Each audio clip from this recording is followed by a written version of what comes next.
0 sur 10 cette vidéo, je n'aime pas du tout, j'ai arrêté quand elle a parlé des femmes. Franchement, je m'attendais pas à cela de Benjamin. Je suis blessé, scandaleux, ils sont même pas théologiens. Ils devraient pas parler de ça. Un manque de respect total, c'est n'importe quoi, ils devraient arrêter, ils commencent à faire peur. Salut, j'espère que vous allez bien, bienvenue dans cette nouvelle vidéo. Nouveau décor, nouvel intervenant, nouveau moi. Non, c'est totalement faux. Par contre, je me suis coupé les cheveux. Et ça fait vraiment bizarre. T'as vu comme ça un petit peu là? Pas mal ou pas? Avec les gros boutons, bien sûr. Ici, on est tout au naturel, bien évidemment. Bienvenue sur la chaîne des médiateurs. Les amis, je suis heureux de vous retrouver après 6 mois d'absence sur YouTube. Et oui, 6 mois, ça fait longtemps. Il s'est passé beaucoup de choses. Voilà, c'est toujours très compliqué. C'est un passe-temps pour moi. Donc, c'est toujours très compliqué de mettre plein de choses en œuvre et que ça se fasse réellement. Donc voilà, des fois il y a beaucoup de temps. Désolé pour ceux qui attendent les vidéos. Mais en tout cas, je suis vraiment content d'être ici aujourd'hui dans cette salle où on va accueillir Frère Jack pour cet épisode. Ça va faire 3 ans que la chaîne est lancée. Ça va faire 3 ans d'aventure, 3 ans d'expédition, 3 ans de découverte de lieux mais incroyables et de personnes incroyables. Et aussi 3 ans de react avec Frère Jack. Et donc il s'est passé quand même beaucoup de choses et je me suis dit comment faire mémoire de ces 3 ans dans une chouette manière. Et je me suis dit, en fait, ça serait sympa d'aller chercher vos commentaires pour regarder toute cette évolution. Et c'est ce qu'on va faire aujourd'hui avec Frère Jack. On va prendre vos commentaires, du plus sympa commentaire au gros drama.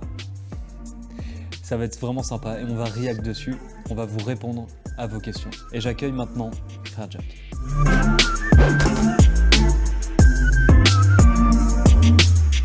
Salut Jack. Salut Ben. Ça va? Ça va, tout le monde. Ça fait longtemps, hein? Ça fait super longtemps. Ouais. Je sais même pas quand date le dernier press rec. Moi je sais que ma dernière vidéo, elle date d'il y a 6 mois.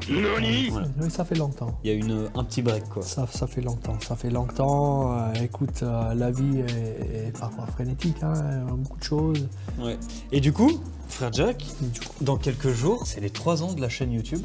Ah oui, c'est déjà 3 ans. Et donc, je me suis dit, comment fêter un petit peu le truc? Enfin, peut-être pas le fêter, mais je me suis dit comment faire mémoire, comment faire une vidéo. Écoute, ça serait super sympa de prendre, d'aller voir tous les commentaires de toutes les vidéos. Et puis d'en faire un petit react, tu vois. Donc j'ai choisi quelques commentaires. Oh là là. Et donc, comme je disais dans l'intro, ça va du plus gentil au gros drama, quoi. Ok. Et donc je te propose de voir ça avec moi. Ok, très bien. Là, du coup, je m'y suis mis. Et... Ok, ça va. Let's go. Oui, faisons-le. Ça serait bon pour l'humilité. Ok, let's go. C'est parti pour le premier commentaire. Alors, le premier commentaire nous vient de la vidéo sur les films d'horreur. C'est-à-dire 2 minutes, c'est le trailer de Ouija. Et je lui montre ça maintenant. Flippe pas, tu fais pas une Christiane. Oh Jésus. Donc c'est quelqu'un qui dit « Le diable existe, c'est incontestable Oui. ». Jusque-là, ça va. Ça va. Oui. En revanche, nombre de personnes qui viennent demander un exorcisme ne sont pas infestées, mais ont tout simplement vu trop de films d'horreur. Voilà pourquoi ces films sont à déconseiller. Du coup, moi j'avais une question, c'est parce que des films d'horreur, j'en ai vu plein, tu vois, c'est pas pour autant que j'ai eu le droit à un petit exorcisme. J'aurais bien aimé voir ce que ça donne. Non, c'est pas vrai, j'aurais pas aimé. Je retire ce que j'ai dit, c'est pas vrai.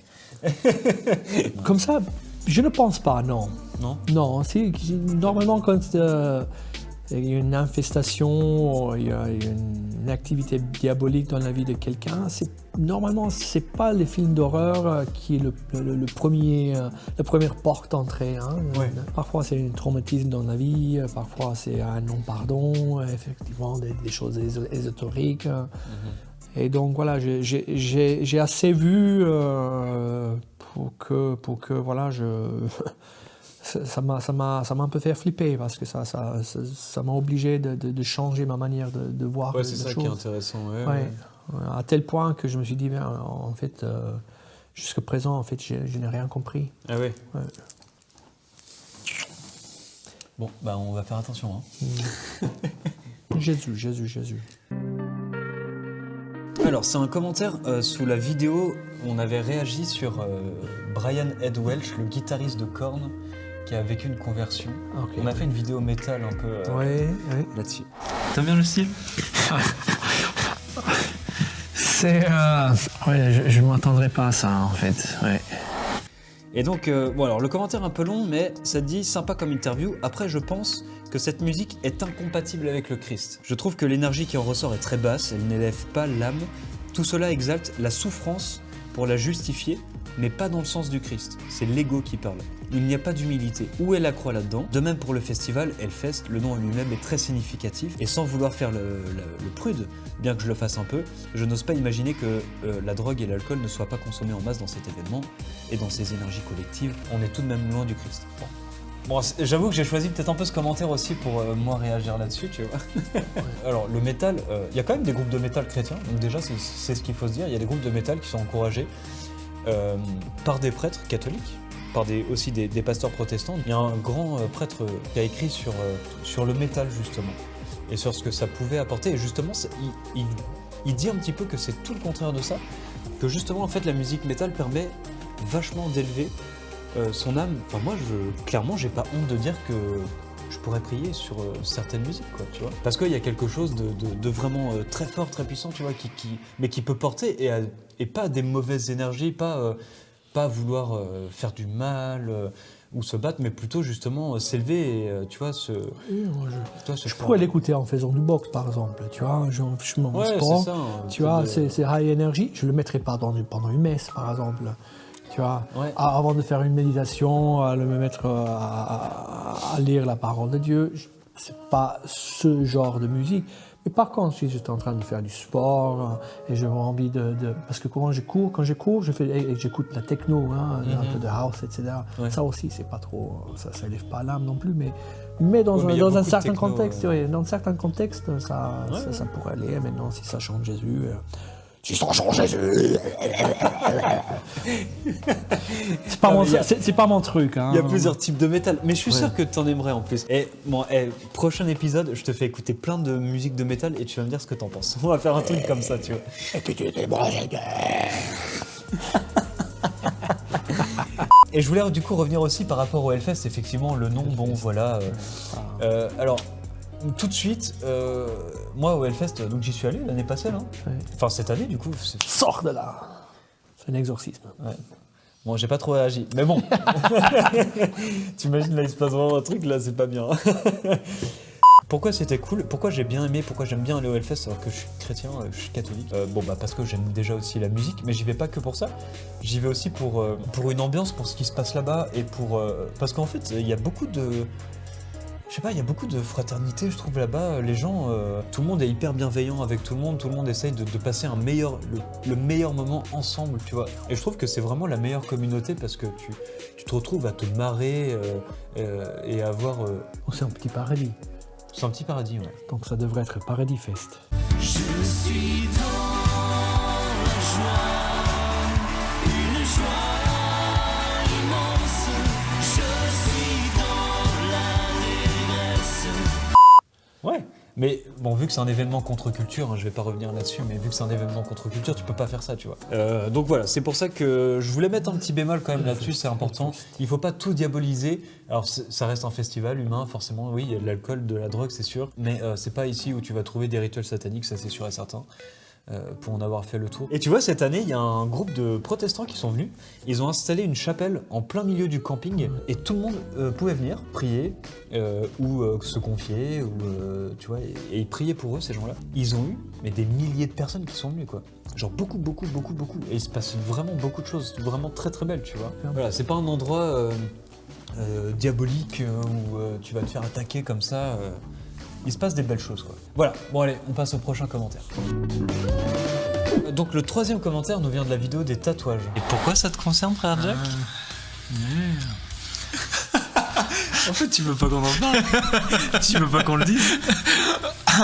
Tout est toujours dans la mesure, évidemment. Peut-être faudrait-il relire la théologie du corps de Jean-Paul II.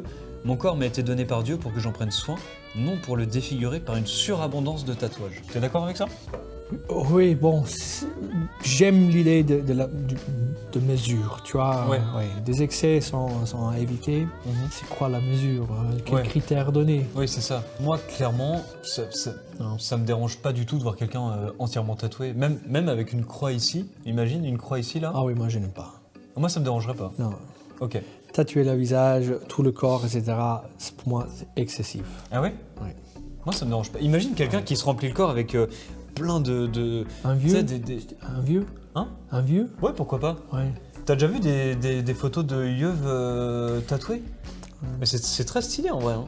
Moi, je trouve ça très stylé. Hein. Je n'aime pas. Mais pour moi, c'est pas dénaturer son corps. En fait, tu rends hommage à Dieu en mettant. Tu vois, tu t'imprimes sur le corps, tu vois, quelque chose. Dans ton dos, là, un truc comme ça de la Vierge Marie, là. C'est ça, je veux dire, tu vas à la plage. Je n'aime pas. Moi, jusqu'à un certain point, ça me va, et puis non. Mais c'est quoi qui te dérange du coup?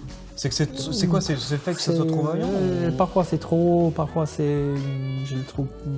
Je n'aime pas. Parfois je le trouve laid. Ah oui. Donc c'est subjectif alors tout ça plutôt. Oui, il y a certainement un côté subjectif, Okay. il y a certainement un côté culturel. Ok. Mais quand c'est trop, c'est trop. Non mais si toi ça t'aide aussi à, tu vois, à fermir aussi un petit peu ta foi et il y a un verset qui les a sauvés, bam.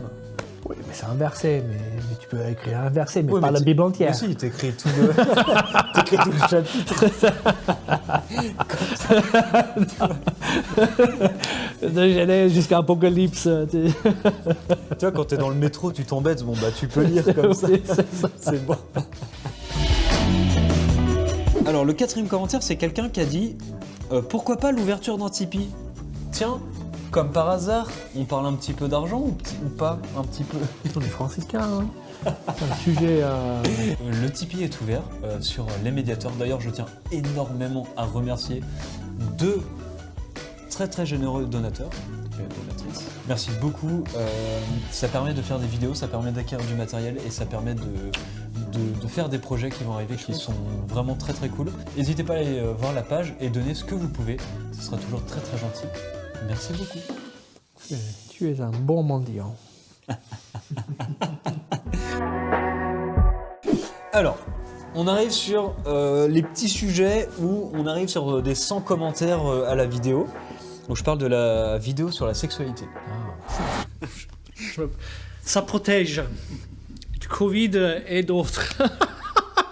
Qu'est-ce qu'il y a eu des... Alors, c'est pas pire que la vidéo où il y a eu le plus de commentaires, c'est la vidéo sur l'homosexualité. Ah oui, C'était terrible.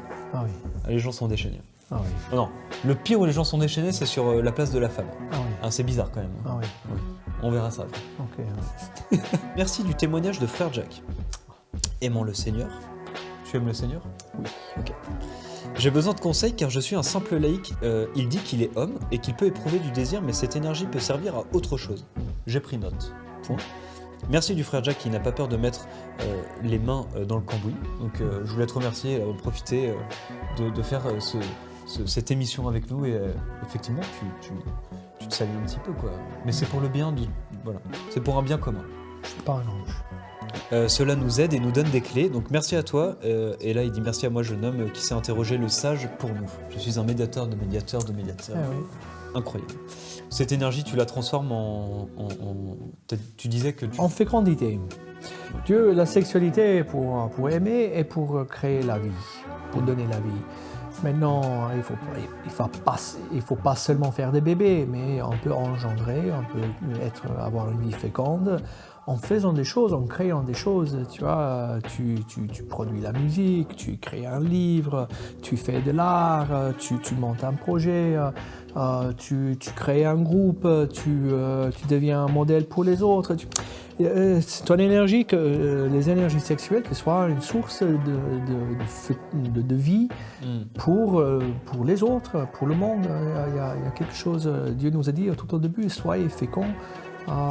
Et donc, si notre vie stagne, ou donc voilà, on est en glande, effectivement, la sexualité sera vraiment, à la bien vivre, sera beaucoup plus difficile. Parce que c'est une énergie stagnante. Mais quand tu as un projet, quand tu as un but, quand il y a quelque chose auquel tu peux te donner et te consacrer, là, tes énergies sont bienvenues là. Hein, Ok, donc tu peux transformer ça. Ah oui, certainement, oui. Et puis en fraternité aussi, il ne faut pas le vivre tout seul. Hein. Moi, je vis en communauté, j'ai beaucoup de relations humaines et donc c'est important aussi. Et tu vois, je me suis pris la tête énormément avec des gens et qui disaient ouais mais voilà maintenant de toute façon il s'agit simplement de satisfaire cette pulsion, tu vois, cette pulsion sexuelle. Hop, tu vas sur une application, machin, tu vois quelqu'un, bim, c'est bon. Il y a très peu de gens qui voient vraiment pas du mal, mais ce que ça peut engendrer de mal. En fait, tu crois satisfaire la pulsion, mais tu ne fais que l'augmenter, parce qu'au bout d'une heure ou deux, l'envie revient. Donc ça devient symptomatique d'un esclavage, d'une dépendance, de sorte que tu es dominé par tes propres pulsions. Parce que dès que tu commences à te dire non, et ensuite tu vas sentir la guerre violente à l'intérieur de toi, tu te rends compte, en fait, tu n'es pas libre. Une question de liberté. Une question de liberté. De responsabilité, tu vois, Dieu nous donne cette grâce, cette dignité de pouvoir maîtriser son corps, d'être roi, un roi, quelqu'un qui gouverne, quelqu'un qui est en contrôle. Et maintenant, si je suis seulement mes envies, c'est pas le meilleur critère. Et ça s'apprend, s'apprend, et c'est naïf de dire je vais changer comme ça. Tu peux pas. On passe à l'autre question. Alors, il y a une question qui nous vient de quelqu'un, et je pense qu'il y en a beaucoup qui se la posent. C'est tout simplement sur l'habit franciscain. Alors, je sais plus c'était sur quelle vidéo, mais quelqu'un dit pourquoi l'habit de Frère Jacques est de couleur gris-bleu et non pas marron. C'est du gris. Ça est devenu un peu bleu à cause du soleil, mais mon habit normalement devrait être gris. Ok, donc c'est gris. C'est gris. Et pourquoi alors il y a des franciscains en marron, en noir, gris? Parce que les franciscains sont des plus grands désordres. C'est un grand désordre, c'est le bordel. Parce que nous avons 800 ans d'histoire. Et donc, dans chaque famille, il y a toujours des histoires, des problèmes, des divisions, etc. Et donc, dans notre 800 ans d'histoire, on a eu des divisions, on a eu des séparations pour plein de raisons. Ouais. Et donc, au fil des années, les couleurs se sont définies. Mais au début, les franciscains, ils portaient un tissu sans teinte. Ouais. Et donc, quand tu vas par exemple à Assise, et tu vas dans la basilique de Saint-François ou en bas à Santa Maria degli Angeli, tu vois les fresques, tu vois les frères qui portent un habit qui est parfois marron, parfois gris. De toute façon, c'est une couleur neutre un peu comme ça, de terre. Ah oui, tu vois. Ouais. Ok. Et donc c'était un peu ça au début, et puis je répète, avec les divisions, ensuite les différentes familles ils ont défini une couleur bien prise aussi pour se distinguer de l'autre. Ok. Oui. Donc il y a combien de familles là? Il y en a 3, c'est ça? Il y a 3 branches? Donc il y a dans l'ordre masculin, il y a 3 branches principales. Ouais. En plus, il y a même une 4e parce qu'il y a le Thor. Et en plus, tu as toutes les petites communautés franciscaines des réformes, genre le frère du Bronx. Beaucoup de gens connaissent le frère du Bronx. Les frères du Bronx, c'est une réforme des Capucins. Oui, donc, disons, les 3 branches principales sont des Capucins, Padre Pio, les frères mineurs qui sont ici à Champ d'Oiseau. Ouais. Et qui sont aussi en marron, et puis le conventuel qui est mon ordre. Quand tu vas à Assise, donc c'est nous qui avons le corps de Saint-François, c'est nous qui avons le corps de... Non, mais c'est un fait, c'est un fait. Donc François et Antoine, c'est nous. On est compliqué, simple mais compliqué. C'est un bordel. Eh bien, merci pour ta réponse, frère Jack. Alors, il y a quelqu'un qui... c'était les vidéos qu'on avait fait dehors, là, tu sais, quand j'avais fait le micro-trottoir pour les gens. Oui, c'était cool, ces vidéos. Bon, alors, à la fin, à ce qui paraît, je t'aurais dit, le salaud, tu vois, à toi, en fait. Ouais. À moi ouais. Tu me traitais du salaud? Bon, j'ai pas fait gaffe. Non, mais genre, ouais, je sais plus ce que j'ai dit en fait, parce que la personne le dit pas, elle dit 3 petits points. Donc même elle ose pas, tu vois. Tu rayonnes à ta manière, à ta façon, même avec une barbe comme la barbe de Benjamin. Tu peux rayonner. Ah, le salaud. Et donc, à quel moment, tu vois, quand on a une relation fraternelle avec toi, est-ce que c'est acceptable ou pas, tout simplement? Moi, je le connais. Il faut répondre aux gens. Donc, Moi, je le connais. Benjamin a vécu ici au couvent pendant plusieurs années. Je l'estime comme un petit frère. Donc petit frère. donc s'il me parle d'une manière très familière, donc ça ne me choque pas. C'est ça. donc ça, Mais tout le monde, oui, bien évidemment, mais il y a ça un va. respect à avoir. Mais quoi. ça va, mais je sais qu'il me respecte et moi je le respecte aussi. C'est ça. Oui. Parce qu'on se connaît, souvent, quoi. Souvent, je te respecte. Oui, souvent. Il y a 2-3 fois. Voilà. Souvent, Mais souvent. je me demande toutefois si le frère Jack ne ressent pas le besoin parfois d'être prêtre quand il ne peut pas pardonner des péchés des gens qui doivent lui avouer bien des péchés. Tu es frère Jack, tu n'es pas prêtre, donc c'est vrai que ce titre d'émission est totalement ce qu'on appelle dans le jargon YouTube putaclic. Hein. Il n'y a pas de problème, on l'assume. Est-ce qu'on va le changer? Peut-être, on va peut-être le changer. Bon, j'ai reçu ma vocation d'être frère quand j'avais 21 ans. J'ai envie de rester fidèle à mon appel, donc je ne veux pas devenir prêtre. Mais il y a eu des moments dans ma vie, effectivement, où le fait de ne pas pouvoir entendre la confession de quelqu'un qui venait de se confesser, de fait, donc ça me coûte. Mais voilà, j'accepte les limites qui sont liées à ma propre vocation. Je me fâche pas avec l'Église, je me sens pas privé et donc voilà, j'accepte ce que le Seigneur m'a donné comme appel et je le vis à fond et sans avoir des prétentions que de vouloir. De pouvoir célébrer la messe ou confesser, comme si l'Église devait se plier à moi et à mes envies. Ouais. Donc le prochain commentaire nous vient de la vidéo sur l'homosexualité. Alors, frère Jack, si un jour tu t'embêtes, je te déconseillerais quand même d'aller regarder les commentaires, hein, parce que bon, c'est pas les pires commentaires, hein. Comme je t'ai dit, il y en a d'autres. Et donc c'est quelqu'un qui nous dit, j'ai beaucoup aimé ce commentaire, hein. C'est quelqu'un qui dit: salut les gars, mes parents ils sont homos, donc j'ai 2 papas. Ils vont pas dans des saunas ni rien, tous les homos sont pas dans l'excès. Bref, moi ça me saoule parce que j'aimerais bien être à fond dans la religion, mais avec ce que certains disent sur mes parents, je peux pas vraiment. Sinon la vidéo passe à peu près. Donc ce que je voulais dire, c'est que les commentaires sous cette vidéo, en fait il y a eu pas mal de gens qui ont commenté, c'était quand même assez bienveillant. Il y a quand même eu 2-3 pics, mais de manière générale, c'était une bonne vidéo. Les gens ont apprécié ce qu'on a dit, tu vois, alors que les femmes... on en reviendra après.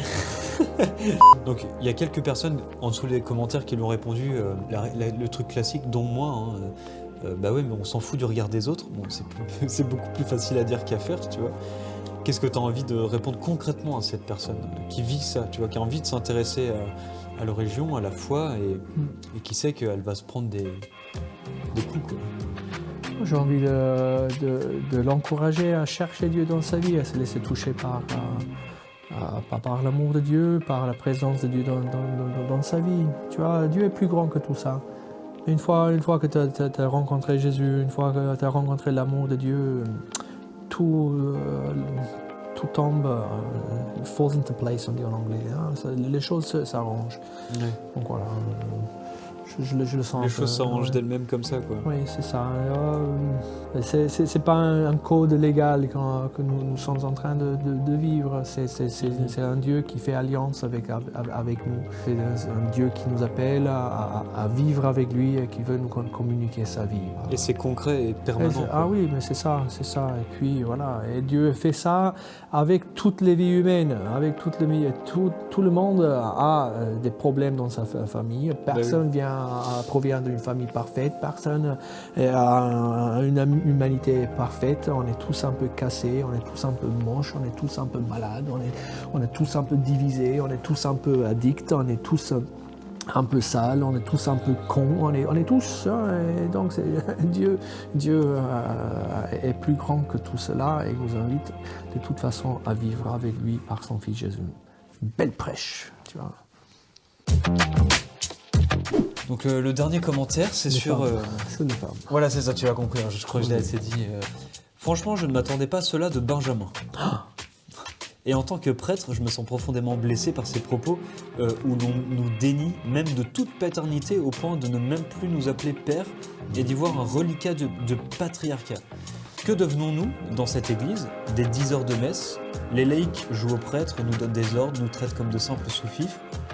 Nous n'avons plus aucune autorité dans le bon sens du terme sur nos communautés car il y a un laïc qui dirige l'unité pastorale, voire est doyen, alors que pour Vatican II, la tâche essentielle des laïcs est d'évangéliser le monde et non de jouer au prêtre ou de prendre sa place. On aurait pu répondre point par point à cette dame avec des arguments appropriés et qui laissent une plus grande place aux femmes dans l'Église dans une attitude de respect. On ne le fait pas, dommage, la confusion est entretenue, la logique et l'esprit protestant sont dans l'Église catholique, cette dame à laquelle un diocèse accorde des fonctions est mal formée, c'est lamentable. Du coup, moi j'ai envie de lui répondre déjà à ce prêtre qui a répondu, qui me suit en plus depuis très longtemps, donc merci à toi. C'est vrai que moi j'ai du mal à appeler les prêtres mon père. Bon parce que peut-être qu'il y a des blessures aussi qui datent d'il y a longtemps, mais c'est pas ma culture quoi. Enfin tu vois, c'est comme... Je me sens mal quand je dis ça, tu vois, c'est pas un manque de respect en vrai, parce que je préfère appeler quelqu'un par son prénom plutôt que par son titre quoi.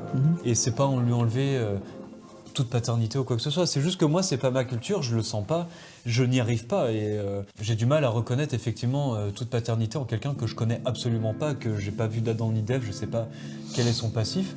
Je vais pas l'appeler mon père alors que je le connais pas. Ensuite, il y avait un petit peu cette question de... Il y a plusieurs commentaires ont dit ça, où ils ont senti les gens qu'on t'a pas laissé un peu la place de parler, ou que tu t'es senti un petit peu genre... tu savais pas trop comment réagir. Oh, j'étais déstabilisé. Elle est venue avec des bouquins. Elle est venue avec des bouquins. On est en train de faire une petite soirée tranquille et elle est venue faire un débat. C'est pas mon style. C'est pas mon style. Ça aurait dû être... En fait, il aurait dû y avoir deux personnes, donc elle et quelqu'un d'autre opposé, mais qui lui aussi a lu une tonne de bouquins là-dessus. C'est vrai qu'elle était très préparée. Mais ça va. Mais t'as bien répondu quand même. Je veux dire, tu t'es défendu. Moi, écoute, ça existe. Hein. C'est dans l'église. Je rencontre les gens comme ça tout le temps. Il y a toute une sensibilité dans l'église. Des gens qui voudraient avoir des femmes prêtres.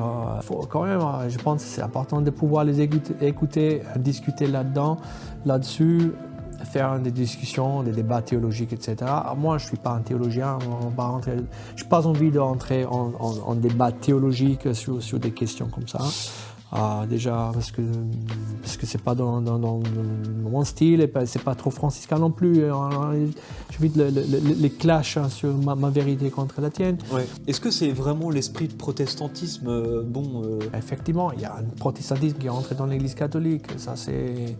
Et parfois c'est aussi bien. Nous avons aussi des choses à apprendre des autres. Je pense qu'il y a certainement une place plus grande à donner aux femmes, mais pas dans la prêtrise. Je disais tout à l'heure, je suis frère, j'accepte, j'accueille les limites qui sont liées à ma vocation. Et la prochaine fois, si on a un invite, ce sera beaucoup plus...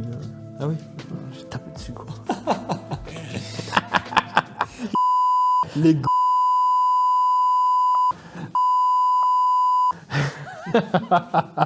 Tu coupes ça.